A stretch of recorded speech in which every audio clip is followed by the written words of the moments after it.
Hello, LGBTQ plus DL men, women who secretly love us and support us. This video is arriving to you. What we are speaking about today is something that could help beings that identify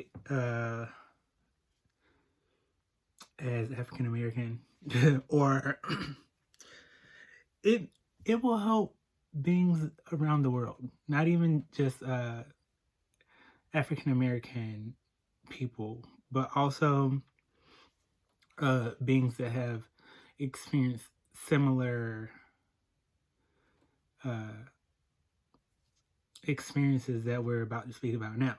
And this, of course, was seen on TikTok, where a woman is speaking to her daughter, telling her daughter to go run her bath water. And the daughter is telling her that she isn't going to run her bath water. And the parent is talking to her daughter, saying that the woman is saying she works, and the daughter is speaking about how she takes care of her siblings. But when speaking to her mother, says those aren't her children that she's taking care of. And the mother, in defense, says she works and the children are her siblings. All right. Now, what was thought about was that something that I seen where in the video, when she is saying, you need to run my bath water, and she says that demanding it be done. Something that could be said is, can you run my bath water? That way the child has a option or a choice. What the parent was doing in the video was demanding her child's power. Like saying, give me, basically what was saying was, give me your power, was what the parent was demanding of her daughter by saying, go run my bath water, instead of allowing the child to have a choice and saying, can you run my bath water? That way, if the child refused, the mother who has these children are hers, has the choice to, if the child doesn't run her bath water, what is she going to do? I mean, but the parent demanding that is basically trying to take from her child. Now, some numbers that I seen were 222 and 333. What can be said about that experience is that in many African American households, you have there will be parents that say, do this for me, or some of the comments on that video on TikTok were that most parents don't go that far as to saying run their bath water. Now, can it be seen as ungrateful of the child to not run the water, or to do that for her mom? And that's why I was saying, if she was able to give her child a choice and say, can you run my bath water, instead of go run my bath water, because it can be perceived differently. It can be perceived as, I'm not asking for you to give me your power. I'm asking, are you able to do this? And in many African American households, African American households,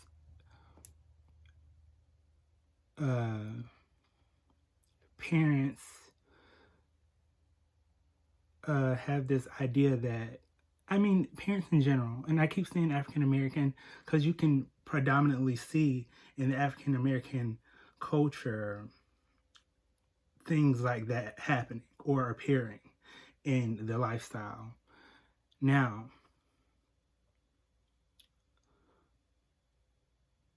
the parent or anybody that has created something, like if you create a bake, like if you are a creator of I just baked some cookies earlier and I guess that's why that came up. But imagine if a baker was baking and for their bakery, and imagine them telling their baked goods to do something in the store that needs to be done. What are they going to do if it isn't done? The baker is going to have to commit to what they have created and continue to supply and have the things done, unless they have workers, and those workers then sign a contract agreement saying that they are going to complete that job. But say if they were running the bakery on their own to do the job, then it has, for the job to be successful, the job is going to continue to have to be done. And how that is being like compared to like a child, if that child doesn't do something that the parent is wanting, the parent is still needing to provide. Now in some households, like I can say that some parents aren't that way, but I want to say that if the law hasn't changed until a child is 18, then their parents are obligated to have care for their children. Now, it would be humane to think that if you have created a child and brought a child into the world, that you would want the care for that child. In experience of a parent and a child, you're both having that experience to experience each other. Like, if a parent hasn't been a parent or they're a parent for the first time, they're having that experience of learning how to be a parent, and the universe is allowing the parent that experience and the child to have that experience. So how I am going to speak about this being, we can speak about a karmic family. If a being has a karmic family, most beings that have that experience see that as a experience that's that they could have wanted more, or I didn't want to use more. Let's say this.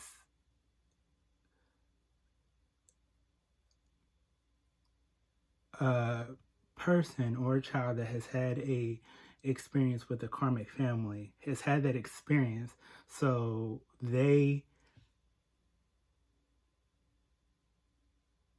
have had that experience for the universe, because the universe is experiencing itself. That is our divine purpose as divine beings, to experience ourselves. And those karmic family members you have chosen them prior to this lifetime so that you understand yourself. And it is said by many spiritualists that contracts are signed prior to the experience about what is going to happen during the experience. So when we return back to source, we already chose what was going to happen if something happened that was less desirable, or something like that. Now, I also seen the number. 1010 was like faintly there, that popped up, and 1010 can be seen in the twin flame journey as having karmic experiences while in separation, or while entering the union, to like you're having these experiences separately, so that you truly understand what it means to love unconditionally. Now, it would be a joyful experience if we could all be unconscious, yet some of us have chosen the conscious path, so like to be higher ranked in the spiritual realm. And what just was received is a picture of Eckhart Tolle. Eckhart Tolle speaks about how when beings are being experienced and they are viewed as less conscious, allow them to be less conscious, allow them to be who they are, so that you can become aware of unconsciousness in your conscious awareness. And yeah. And what I can say about the twin flame journey, and it tying into the twin flame journey, is that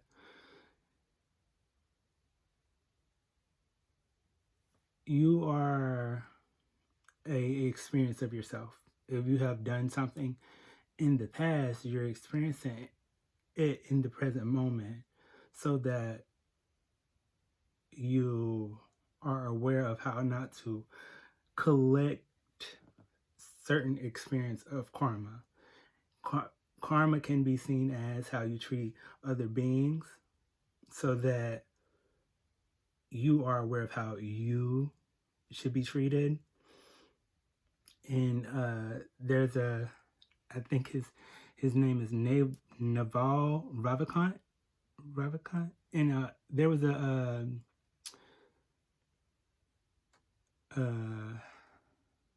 almost said meme. I just said it, of course. This was more of a quote where he speaks about, he says simply, karma is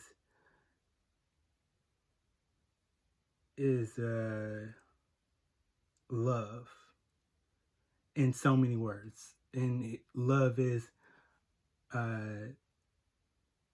like a two-way street, a one-way street. You love you, I love you, and I love you because you deserve to be loved. Not I love you and it being like seen as transactional, because some people have transactional love. I love you so that I can get this. And so it's all about how you perceive giving and receiving love. And if you love unconditionally, you love that being regardless of how they treat you. Now, in a kharmic is what this word that a lot of beings like to have around and say, oh, well, this being is a karmic or that being is a karmic. I think if it was being perceived as less of what we are going to label a person as, and more of how we can uplift to align with a higher state of consciousness, it could do a lot for the journey of all consciousness, right? The collective. When you are a being that is enlightened, that receives knowledge consistently, and you have a being that is less conscious, that can be considered as a karmic or has negative intentions or is less awakened to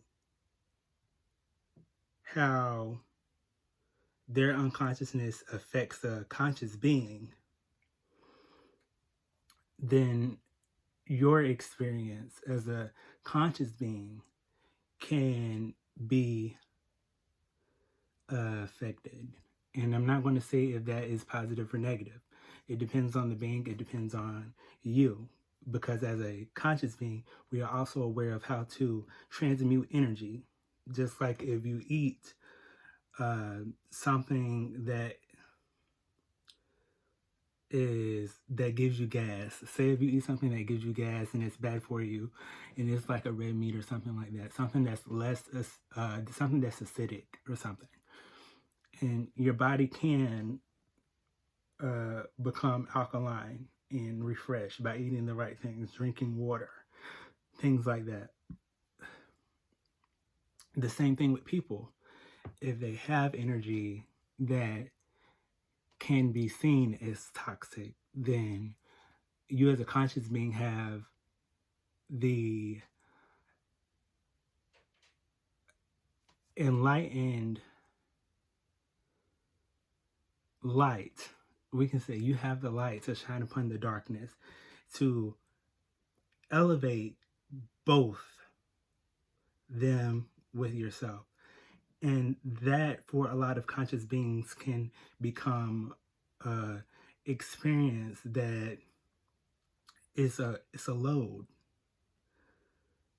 It's a load. And many unconscious beings don't understand that that is what some conscious beings call energy vampires. But they aren't aware that they are doing it. And yet, even if they are doing it, you being connected will be rewarded. You will be rewarded in some way by the divine. And your energy will be balanced.